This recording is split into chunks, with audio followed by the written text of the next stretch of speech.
sa lahat. Nagluto po kami ng adobo. Ito guys, oh. Ayan. May halo pong patatas, adobong manok. Nilagyan po ito ng sibuyas, bawang, pimienta, luya. Ayan.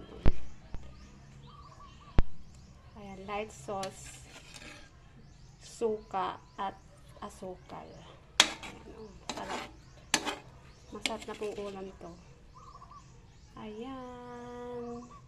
Lunch po namin. Kain na po tayo, guys. Ang adobong manok.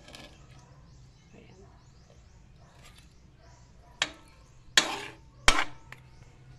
Ayan po, guys. Thank you for watching. Hope to see you again to my next vlog. God bless you all.